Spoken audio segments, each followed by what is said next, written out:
সুপ্রিয় দর্শক, আসসালামু আলাইকুম। দর্শক সবাইকে স্বাগতম জানিয়ে শুরু করছি আমাদের নতুন একটি ভিডিও। দর্শক, আজকের তারিখটা হলো 2 ফেব্রুয়ারি 2025। আমরা বর্তমানে অবস্থান করছি সজীব ডেইরি ফার্মে। ফার্মটির অবস্থান পাবনা জেলার ঈশ্বরদী থানার অরণখোলা গ্রামে। মাশাআল্লাহ, খুবই চমৎকার গরুগুলো আপনারা এখানে দেখতে পাচ্ছেন আমার সামনে। তো ভাইয়ার নাম্বারটা আমরা স্ক্রিনে শো করে দেবো, আপনারা কথা বলে নিতে পারবেন। আসসালামু আলাইকুম ভাই। ওয়ালাইকুম আসসালাম। ভাই কেমন আছেন? ভালো আছি ভাই, আপনি ভালো আছেন? জি ভাই, আলহামদুলিল্লাহ ভালো আছি ভাই। প্রচুর গরু দেখতে পাচ্ছি।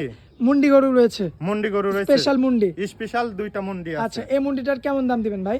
এটা 1,35,000 টাকা। দুধ আছে ভাই? দুধ আছে 8 লিটার। 8 লিটার দুধ আছে ভাই। জি, আবার বীজ দেওয়াও আছে। আবার বীজ দেওয়া আছে, কিন্তু আমরা দুধ হিসাবে বিক্রি করব। দুধ হিসাবে বিক্রি করব। পরবর্তীতে ভাই আরো একটা মুন্ডি দেখতে পাচ্ছি, এটার দামটা কেমন দিবেন ভাই? এটা 1,70,000 টাকা। 1,70,000। জি। আচ্ছা ভাই, এটা কি প্রথমবার বাচ্চা দেবে নাকি? এটা প্রথমবার বাচ্চা আচ্ছা, দিবে। আপনার নাম্বারটা স্ক্রিনে দেওয়া থাকবে, দর্শক ভাই যোগাযোগ করে গরুগুলো নিতে পারবে। নিতে পারবে।